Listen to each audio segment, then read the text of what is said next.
vamos con este tema que realmente me apasiona, como para ir de a poco recuperándome de una gripe que me tuvo de cama 12 días, no sé, estuve muy mal, estuve de a poquito tratando de arrancar con mi vida habitual, cosas que pasan, ¿no? De hecho, tal vez en algún momento haya algunas interrupciones en el video en donde me estoy sonando la nariz o tosiendo descontroladamente y demás. Igual estoy mejor, les digo. Por eso estoy haciendo este video, si no, reposo absoluto. Venía con un ritmo de videos bastante interesante y tuve que frenar un poco la vorágine. Mi Mercurio en Aries estaba desesperado. Pero bueno, volveremos y acá nos vamos metiendo de vuelta con este asunto de la astrología, con un tema que, insisto, a mí me da un poco de relax hablar de la historia del rock and roll, de cómo surge y de la incidencia que tiene Plutón y Urano. Vamos a contemplar también la acción uraniana en todo esto. En su surgimiento también en una especie de decadencia que tuvo hacia finales de los años 50, comienzos de los 60, y el renacimiento del rock and roll, casi definitivamente. Depende porque uno nunca sabe. Después estaban estas cosas que decían que el rock and roll ya fue, bueno. De alguna manera lo vamos a debatir, eso, si les parece. Pero es muy interesante ver las dinámicas que se iban dando, primero y principal, desde el signo en el que estaba Plutón cuando comienza toda esta locurita del rock and roll. Con Elvis, con Chuck Berry, con Little Richard, con bueno, un montón de grandes personajes de los años 50. ¿Qué pasaba en ese momento con el simbolismo plutoniano? Estaba presente en el signo de Leo, ¿no? Venía hace muchísimos años en Leo, no es que entró en el 50 y pico y ahí surgió el rock and roll. Venía desde los años 30, de hecho toda la Segunda Guerra Mundial se dio con Plutón en Leo. Podemos pensar que si Plutón exacerba el simbolismo del signo en el que está presente, lo acentúa de manera armónica o de manera inarmónica, dependiendo, podríamos pensar que inarmónicamente lo que hizo Plutón en Leo cuando arrancó en 1939 su recorrido por Leo fue exacerbar los egos de estos líderes mundiales que, con los egos encendidos, se embarcaron en una guerra ridícula y bueno, lamentable, ¿no? Pero bueno, eso sucedió en los años 30, 40. Ya para los años 50 es como que había la necesidad de conectar con la parte, si se quiere, más lúdica, ¿no? Propia del simbolismo leonino y más creativa, ¿no? Leo es un signo de fuego y por lo tanto está muy asociado a la creatividad, a la autoexpresión, a plantarnos desde nuestra individualidad, desde decir, yo sé quién soy, yo sé lo que hago, me baja información, vaya uno a saber de dónde, y la expreso con todo mi ser sin pedirle permiso a nadie. Eso es algo muy característico del simbolismo leonino. Y faltaba un personaje así, ¿no? Un personaje que dijera, esta es mi manera de cantar, esta es mi manera de ser, esta es mi manera de expresarme. No había realmente alguien. Había obviamente excelentes músicos, músicos de blues que tocaban muy bien y músicos de jazz. Había géneros, ¿no? Pero ¿qué pasa con Leo desde esta acentuación plutoniana? Estamos hablando de algo que trasciende los géneros. Estamos hablando de la pura y total autoexpresión. Esto de yo puedo hacer esto a mi manera y nadie más que yo lo puede hacer así, ¿no? Mi toque personal. Y la sociedad, la humanidad, estaba ansiosa por algo de ese estilo, ¿no? Está expectante viendo a ver dónde va a venir alguien que nos diga, así lo hago yo, ¿no? No lo hago como lo haces vos, no lo hago como lo dice el manual de instrucciones, no lo hago como lo dice un estándar, sino yo me quiero expresar así. Ese estado de cosas es muy interesante porque nos saca un poco del manual, aporta esto que aporta Leo, que es la sal de la vida, de alguna manera. Esto de dejar de ser todos ovejas del mismo rebaño, de ser todos iguales, de comportarnos de la misma manera, de seguir los mismos estándares. Sobre todo algo que pasó en un Plutón muy diverso, como fue Plutón en Capricornio en los años 2010, es la antítesis de eso. Pues en Plutón en Capricornio el foco estaba puesto en el deber ser y en la norma. Y por ende, en los últimos años, vimos un desfile de personajes, de músicos, excelentes técnicamente, algunos de ellos, pero por lo menos los discos estaban muy bien grabados, impecablemente grabados en estudios profesionales, sonaban bárbaro, tenían... ahí estoy con la tos de vuelta.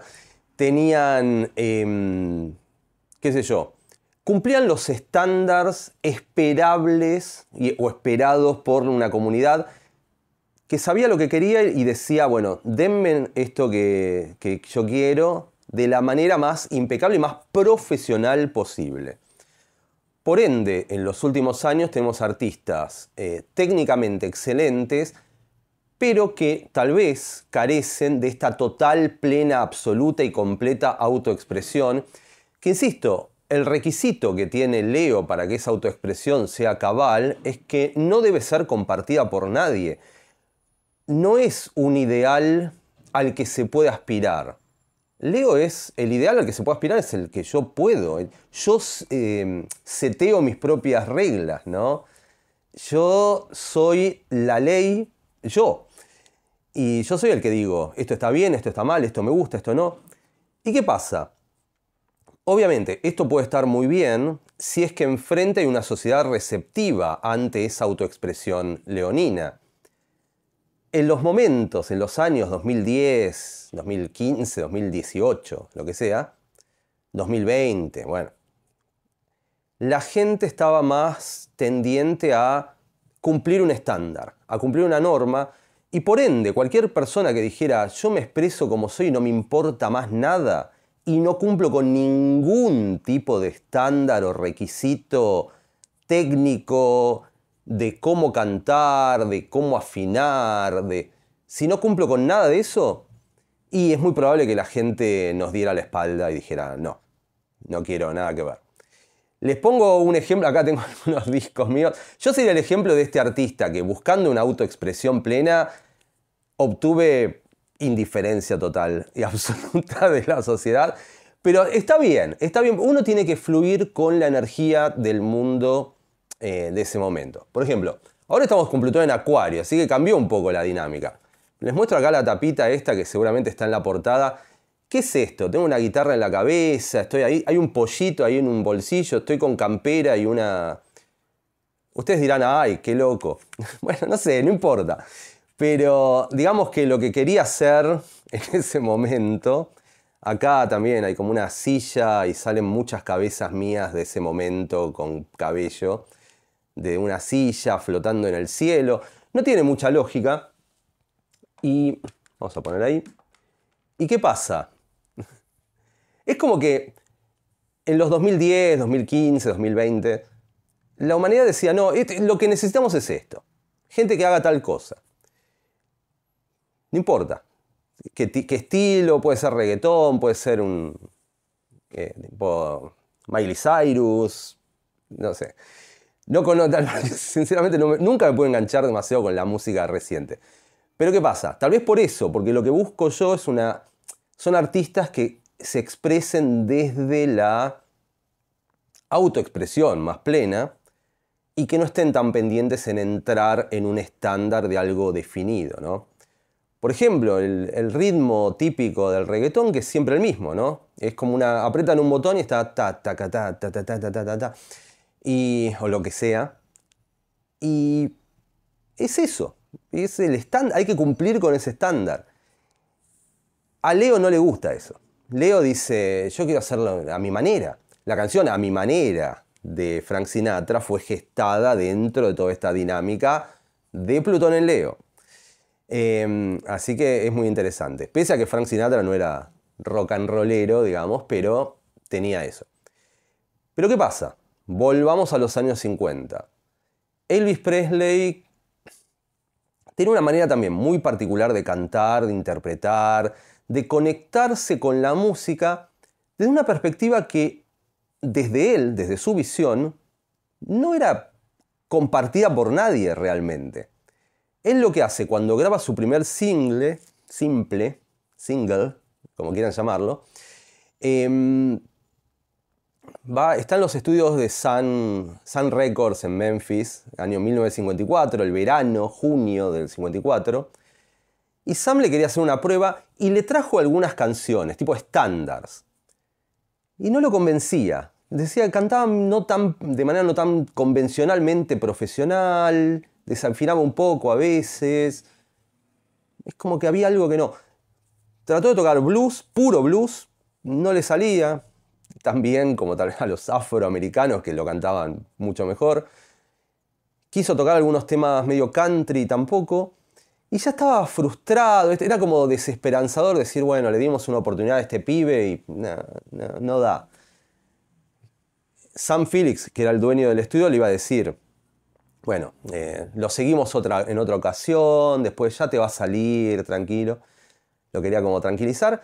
Y ya de últimas surgió esta magia, una especie de milagro realmente, en donde Elvis se puso a cantar un tema llamado That's All Right Mama, que venía de la tradición del blues, pero lo tocó con una mezcla de blues, pero con un poco de música hillbilly, country, blues que venía de los afrodescendientes, la música hillbilly, country que venía de los granjeros caucásicos, digamos, de Estados Unidos, y generó una especie de engendro de algo que nadie entendía bien qué demonios era. Pero el dueño del estudio, Sam Phillips, dijo, hay algo acá. Y después grabaron otro tema que se llamaba Blue Moon of Kentucky, que era un tema que venía en realidad de las raíces country y que sonaba medio blues. Y la gente cuando lo escuchaba pensaba que tal vez el cantante era afroamericano. No sabían, no tenían ni idea, porque era algo muy raro. Pero Sam Phillips vio el potencial y lo llevó a un disc jockey de esa época. Cuando lo grabó el tema en el estudio, lo masterizó así rápidamente, lo imprimió y se fue a una radio y le dijo, pasate este tema, a ver qué onda, a ver cómo reacciona la gente. A mí me parece que está bueno, es algo que nunca escuché en mi vida. Y el tema, escúchenlo, está en YouTube mismo, si ponen Elvis Presley, That's All Right Mama, Elvis Presley, Blue Moon of Kentucky, son los dos primeros simples, los dos primeros temas que grabó profesionalmente, digamos. Suenan poco profesionales, estaban grabados con una instrumentación muy endeble, si se quiere. Era Elvis Presley con una guitarra acústica, casi criolla, no sé si no tenía hasta cuerdas de nylon. Estaba Scotty Moore, que tocaba la guitarra eléctrica, y Bill Black, que tocaba el bajo, que ni siquiera era un bajo eléctrico, eran esos bajos así, de arriba para abajo, que no estaban enchufados a nada. Y era eso, no había batería. Si lo escuchan suena raro, pero ¿qué pasa? Ahí estaba inserta esta autoexpresión plena de lo leonino que el mundo de Plutón en Leo está esperando realmente. Estaban diciendo, por favor, universo, tráenos a alguien que se exprese plenamente, que se libere en el estudio de grabación y que nos aporte un rasgo distintivo, propio, único, intransferible. Pues realmente el Elvis que imitan es el Elvis ya más decadente de los años 70, ¿no? Que es más imitable, obviamente. Lo decadente es más imitable que lo no decadente. Pero el Elvis de los años 50, que tenía 19 años y nadie sonaba como él y tenía una voz que nadie podía imitar, era algo increíble y realmente revolucionó el mundo de la música. Comenzando el rock and roll en espíritu. No, esto también es interesante, lo que aporta Leo. Uno podría pensar el rock and roll como genérico, ¿no? El ritmo. Si uno lo piensa como ritmo, tal vez antes que Elvis estaba Bill Haley, que hizo Rock Around the Clock. Pero es más... es el ritmo, es como... tan, tan, tan, tan, tan, tan, Tan, tan, tan, tan, tan, tan, tan. Está bien, cualquiera puede hacer eso. Y encima musicalmente es muy elemental. Convengamos, ¿no? Son 3 acordes, un ritmito, y todos felices. Un solo no tan comprometido y ya está. 2 minutos y 10 segundos, termina, bailamos. Está todo bien, ese es el rock genérico. Lo que aportó Elvis en 1954 cuando inventó esta manera total, plena, absoluta de autoexpresarse, combinando géneros musicales que nadie había concebido en la vida, inventó el rock and roll como espíritu. El espíritu de liberación plena y de decir, salgan de mi camino, yo voy a hacer lo que quiero, como quiero, cuando quiero, si les gusta bien y si no les gusta mala suerte. Afortunadamente para Elvis en ese momento, al mundo le gustó. ¿Pero por qué le gustó? Porque al estar Plutón en Leo, el mundo estaba deseoso de eso. Estaba necesitando un poco eso. Entonces llegó en el momento justo, en el lugar indicado, y se le empezaron a abrir todas las puertas. Y la reacción, fue lo increíble de esto, cuando lo pasaron en el programa de este disc-jockey, fue esta reacción casi como de película, ¿no? De repente todo el mundo que estaba escuchando la radio se dejó de hacer lo que estaba haciendo, se fueron a la radio, empezaron a llamar, pidiendo pásenlo de vuelta, de vuelta, de vuelta, de vuelta. Una conmoción, así de un día para el otro. Increíble. Escuchando un disco grabado de manera no tan profesional, que sonaba raro, que no tenía muchos instrumentos y que esos instrumentos tampoco estaban tocados de manera, lo que podríamos decir, profesional, entre comillas, o de manera técnicamente perfecta, pero fue una sensación. Fue una sensación y una cosa llevó a la otra y se llegó a la explosión del rock and roll tomado como esto de la autoexpresión más plena, con Carl Perkins, con Jerry Lee Lewis, con Little Richard, con Chuck Berry, con todos estos, ¿no? ¿Y qué pasó? Ahí comienza el rock and roll. Pero el rock and roll agarró la última oleada de Plutón en Leo. Entonces empezaron a pasar cosas. En el 56, 57 y definitivamente en el 58, Plutón hace la transición de ir desde Leo hacia Virgo. Y cuando entra en Virgo definitivamente en 1958, la cosa se frena. ¿Por qué? Porque podemos pensar que pasamos de un Plutón, de una energía mundial. Recordemos, Plutón lo que hace es exacerbar esa energía del signo sobre el mundo. El mundo estaba releonizado y quería Leo y quería adorar a estos semidioses del Olimpo que bajaban a la tierra y hacían lo que querían y tenían esta potencia, esta cosa de liderazgo. El rey león, a Elvis le decían The King, ¿no? El rey. Bueno, estaba todo esto, pero cuando Plutón entra en Virgo, empieza a activarse una energía más virginiana, más, bueno, vamos a ordenar, vamos a bajar del pedestal a estos que se creen superestrellas, vamos a hacer las cosas un poco más prolijas, a pulir un poco el sonido y por lo tanto tal vez la autoexpresión mermó un poco. Podemos pensar que en los mejores casos quedó una autoexpresión mejor grabada, si se quiere, o que sonaba mejor. Eso es cierto. Y hay discos de Elvis, en el año 58, cuando volvió del ejército en el año 60, se fue al ejército, eso no es un dato menor, ahora lo vamos a ver, que suenan impecablemente. Escuchen algunos ahora, si quieren, escuchen un blues que se llama Reconsider Baby, por ejemplo,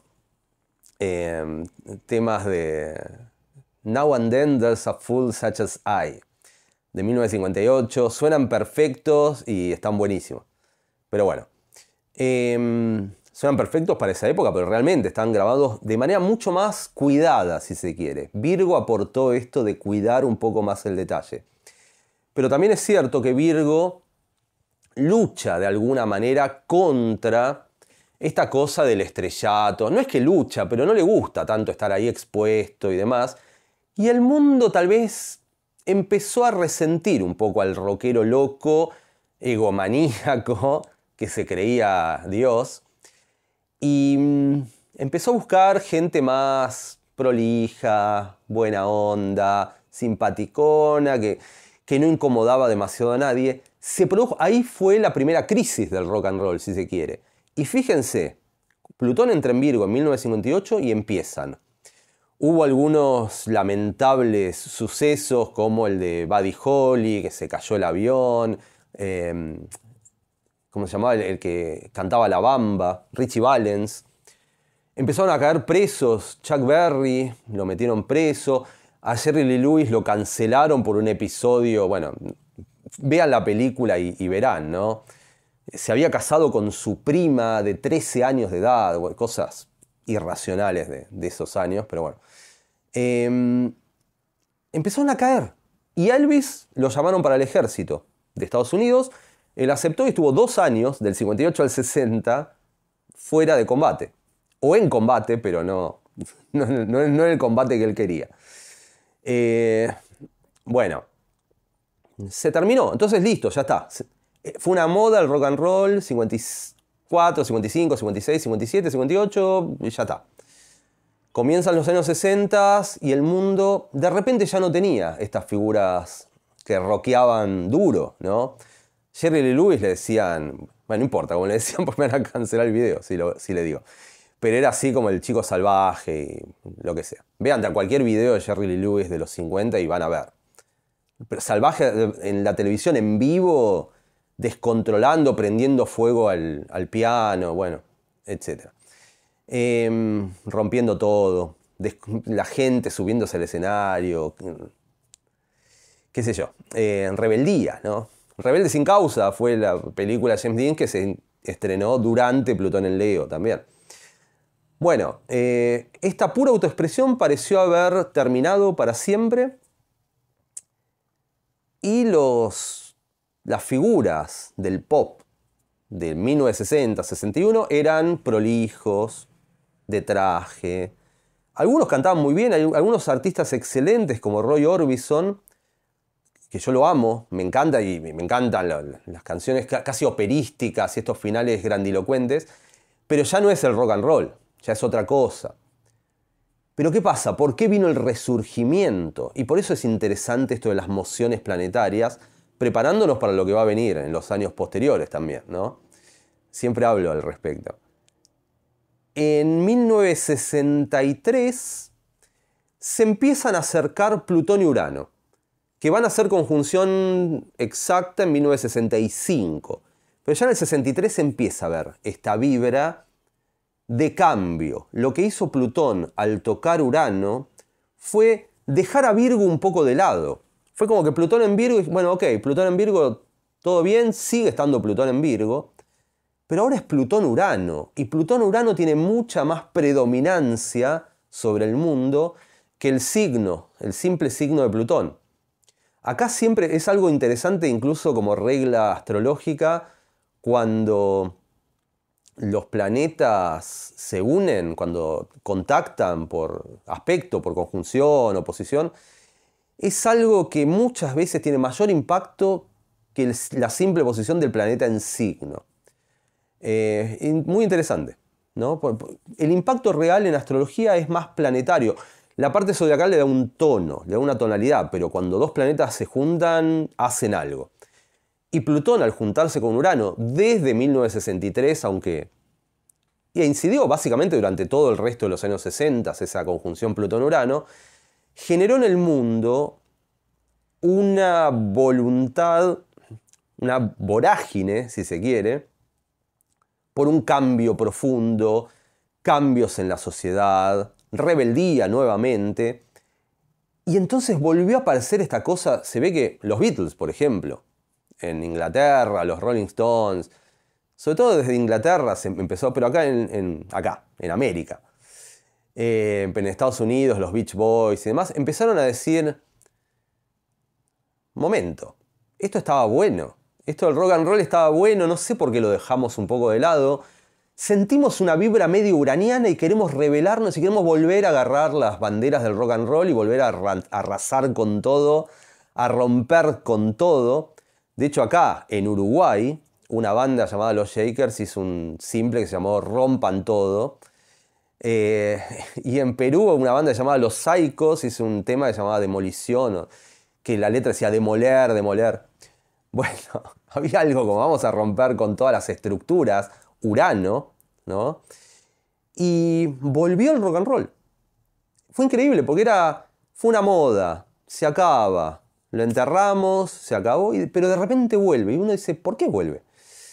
Bueno, fue por Plutón-Urano, trascendiendo a Virgo, dejando a Virgo en un segundo plano y tomando y generando de alguna manera, contribuyendo esa conjunción Plutón-Urano al surgimiento del hipismo, de este movimiento Flower Power, pero también, en este caso, el caso que nos compete, el caso musical, una fuerte originalidad en la música. Urano, que es un planeta muy innovador, que puede llegar a ser genial. Nuevos sonidos, sonidos raros que nunca habían sido escuchados por la gente occidental hasta ese momento. Probar con cosas nuevas, estas cintas que se ponen al revés, usar instrumentos poco convencionales, traer instrumentos de la India, traer al Maharishi, la gente empezando a dejarse el pelo largo, etc. Bueno, una cuestión uraniana que cambió al mundo, lo dio vuelta como una media. No sé si esa es la expresión, pero lo que sea. Y bueno, y volvió a resurgir. Y ahí uno pensaba, listo, rock and roll ya está, es para siempre. De hecho, siguió un poco el impacto más allá del Plutón-Urano. En los años 70, ya con Plutón en Libra, siguió habiendo rock and roll. Aunque es cierto que desde Libra y alejándose de la conjunción con Urano, el rock progresivamente empezó a ser un tanto más convencional, si se quiere, a nivel masivo. Igual esto es relativo, bueno, hubo un montón de cosas tremendas, ¿no? En los años 70, fines de los 70 también. En los 80 el rock, si bien empezaron a haber sintetizadores, otras cosas, pero también había cosas muy interesantes. Como sea, lo que pasó, a mi entender, cuando Plutón entra en Capricornio en el año 2008, 2009 definitivamente, fue que empezó a darle una estocada al rock and roll que pareció ser, ahora sí, definitiva, aunque dudaría de esto, porque ahora se viene Acuario, pero bueno. Porque Capricornio, insisto, es la norma. Uno podría pensar que Capricornio es el signo zodiacal menos musical de todos. Y ojo, no estoy hablando de la gente capricorniana. De hecho, Elvis Presley era de Capricornio, tenía el sol en Capricornio, era capricorniano. Uno dice, che, ¿y dónde le venía la musicalidad? Pero hay que ver las cartas completamente, ¿no? En toda su complejidad. Y Elvis tenía luna en Piscis, entre otras cosas. Y era muy neptuniano y demás. De hecho, Capricornio, inserto desde un panorama astral en donde la música pueda estar presente, desde Neptuno o lo que sea, y Capricornio puede tener la virtud de materializar, de concretar, etc. Pero como simbolismo zodiacal puro, Capricornio no tiene nada que ver con la música. Se lo asocia al trabajo, a la dedicación, al esfuerzo. En todo caso, desde su condición de signo de tierra, a la conexión con los sentidos, ¿no? La tierra tiene que ver con lo sensorial. Desde esa perspectiva podría haber algo capricorniano interesante. Pero lo cierto es que en el mundo, desde Plutón en Capricornio, no solamente empezó a regir un signo no precisamente caracterizado por lo musical, sino además un signo muy caracterizado por seguir la norma, el statu quo. Alejándose de esta cosa, de este Elvis, lo máximo que nos podemos alejar realmente. No puede haber un alejamiento mayor, porque cuando uno habla de Acuario, que es el opuesto complementario de Leo, ya no es tanto alejamientos, son opuestos complementarios, hay un ida y vuelta. El Capricornio no tiene nada que ver con esta instancia que estamos viendo acá. Y realmente, por ejemplo, podemos pensar, ¿por qué empezaron a surgir estos programas donde hay un jurado y vienen músicos, cantantes, que con toda la ilusión, con todos los sueños, se ponen a interpretar alguna pieza, y el jurado muy rígido, saturnino, capricorniano, dice, no, desafinaste, no, prepárate un poco más, así no puede ser, no está llegando el estándar. esto no es lo que buscamos, esto no. ¿No? Hay como una cuestión, hay que cumplir ciertos parámetros. Capricornio tiene esto de, hay unas reglas, hay un estándar de calidad, hay una vara. Tenés que llegar hacia esa vara. Y si no llegás, estás por debajo, lo lamento, ¿no? Y es muy interesante porque todo depende según el cristal con que se mire, ¿no? Cuando yo veía algunos de estos programas, que no voy a mencionar, pero bueno, y de repente aparecía alguien y cantaba impecablemente, las notas, llegaba a las altas notas y tenía un gran rango de voz o lo que sea. Y el jurado decía, oh, no, es increíble, tú serás la próxima estrella. Bueno, y yo decía, perfecto, sí, técnicamente perfecto, la canción me parece una porquería. La canción me parece una porquería. Pero llegó, tiene buena, o sea, le interpretó bien, técnicamente está perfecta, está bien ejecutada, el bajo suena bien, la guitarra, pero la melodía, si uno contempla la música, hablo desde mi Piscis, ¿no? Melodía, ritmo, armonía, si uno la analiza, hasta técnicamente, diría, ¿no? La melodía es muy simple, muy boba, son 2 notas. Digo, hablando desde lo subjetivo y de lo no tan subjetivo, depende. Ahí también podemos debatir si existe la subjetividad en el arte o no. Existe, a la gente, a mí me gusta lo que me gusta, no me importa. Pero también podemos analizar, ¿no? A ver qué pasa. ¿Cómo es la melodía? ¿Qué tantas notas tiene? Y tampoco, no es que más notas es mejor, pero ¿qué tan compleja? ¿Cómo interrelacionan los acordes, la complejidad de los acordes con la originalidad o la complejidad de la melodía en sí? ¿Cómo es la parte rítmica? ¿Es compleja o es más simple? ¿Es todo pa, pa, pa, pa? ¿O tiene... Insisto, para mí complejo tampoco equivale necesariamente o automáticamente a mejor.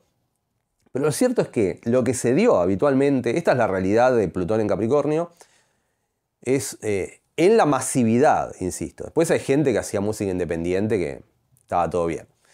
Pero en lo masivo, un ritmo muy simple, básicamente se puede replicar apretando un botón y dejando que la máquina suene una y otra vez en loop haciendo lo mismo.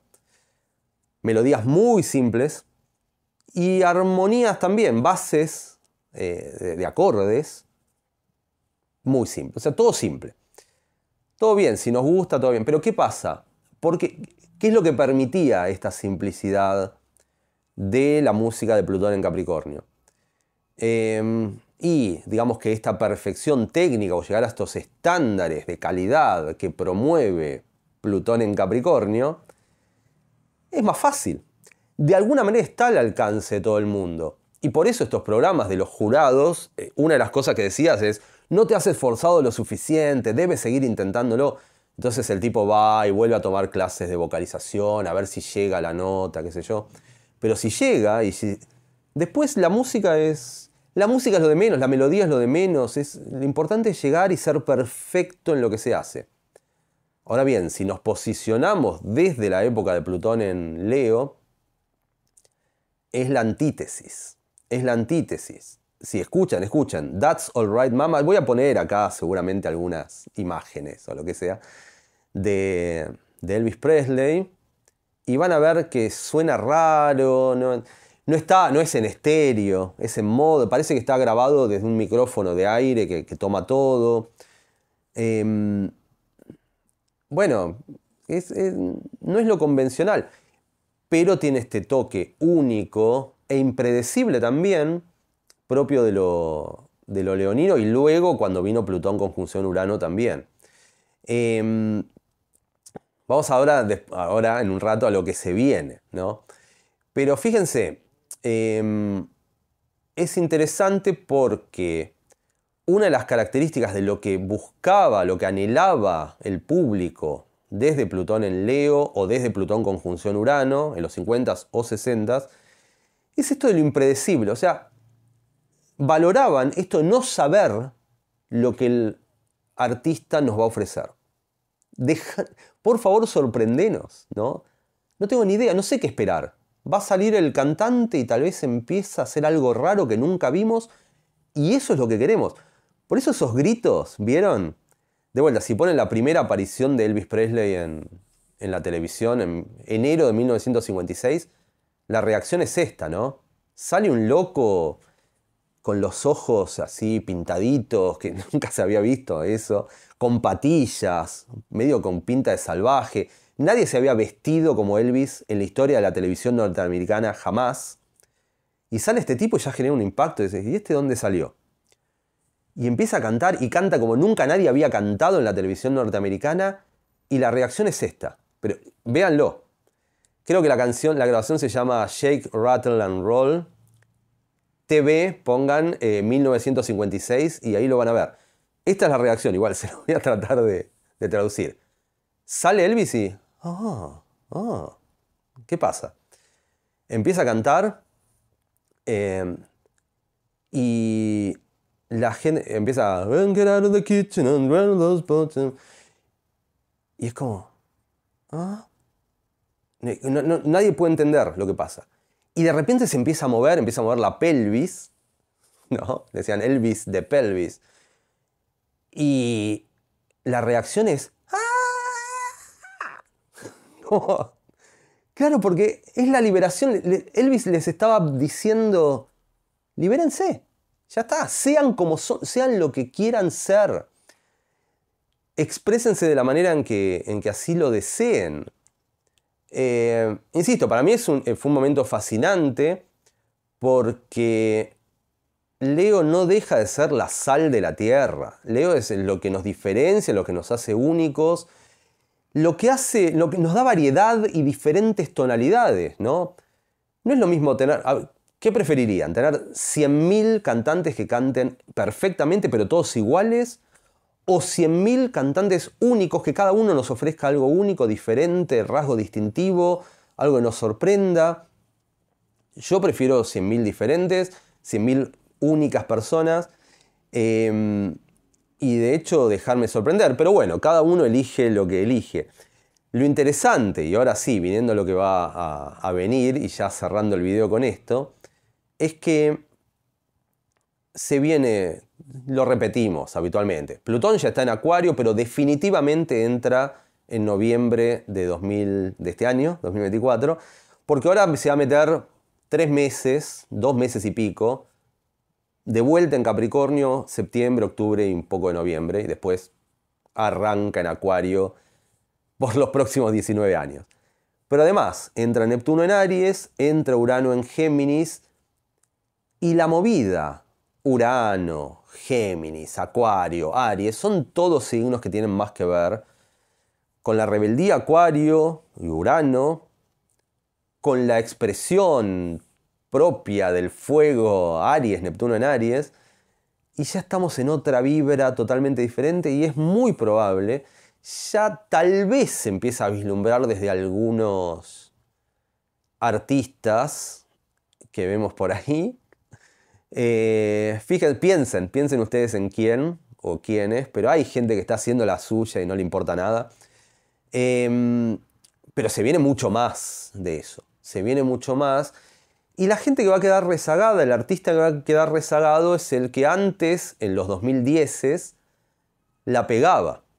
Yo diría, bueno, desde mi perspectiva, tal vez este disquito loco, que totalmente ignorado en su época, este y otros más, esto son cosas totalmente autogestionadas, ¿no?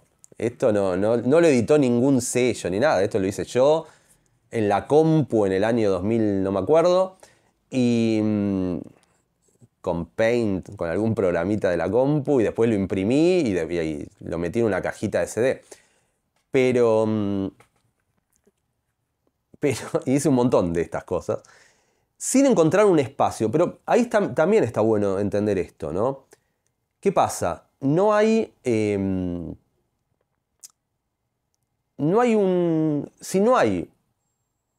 un espacio receptivo a lo que uno hace desde la autoexpresión, bueno, no tiene por qué abocarse a eso. Por eso tal vez el camino que se me abrió fue el de la astrología, porque en la astrología sí había un espacio. En la astrología había un espacio. Pude ser yo mismo y pude aportar mi grano de arena a esta disciplina y obtener receptividad en ustedes, cosa que siempre agradezco, porque había un público, había un lugar, había una sociedad dispuesta a eso. Y yo feliz de la vida, dije, bueno, acá está. No tengo por qué tocar la guitarra y estar ahí moviendo la pelvis, afortunadamente para ustedes. Pero bueno, vamos al lugar que está necesitando el mundo en este momento, en ese momento, en el momento que nos toque transitar. El momento que le tocó transitar a Elvis, el mundo tal vez sí necesitaba un jovencillo que moviera la pelvis y se expresara completamente. Pero con Plutón en Acuario se viene otra movida, en donde el foco esté seguramente mucho más puesto en la originalidad, en salirse del rebaño, no querer encajar, sino desencajar, desengancharse del tren y que el vagón vaya por cualquier lado, no por los rieles, sino que se suba a una montaña, se meta en un lago, se vuele, yo qué sé. Así que se vienen esos tiempos interesantes y bueno, hicimos un breve recorrido por esto del surgimiento, la casi desaparición del rock and roll, pero el renacimiento en los años 60 con Plutón Urano. Se vienen más cositas, pero por ahora terminamos el video. Ahora no agarré el libro, igual como siempre les voy a dejar el enlace porque lo que está en venta en estos momentos es el libro y no el disco. Pero si alguien quiere este o cualquier disco de los Motors, que era la banda de donde viene este John Motor, astrólogo, que siempre me preguntan, ¿pero qué tiene que ver con la astrología John Motor? Y viene de acá, viene de los años 2000, en donde estaba buscando tal vez un mundo Plutón en Leo, sin darme cuenta en ese momento, porque no sabía astrología, que el mundo que estaba enfrente no era Plutón en Leo, no buscaba tanto esto de la autoexpresión, buscaba otro tipo de música, otro tipo de movida. No estaban dadas las condiciones. Pero ahora van a estar dadas otras condiciones muy interesantes. Así que vamos, cualquier gente que tenga algún tipo de interés creativo, métale. Un interés creativo que no tenga que ver con encajar, con meterse en el molde, sino con hacer lo propio y destacar como una especie de bicho raro. Métale porque puede obtener muy buena receptividad al respecto. Así que bueno, terminamos este video y nos veremos en el siguiente.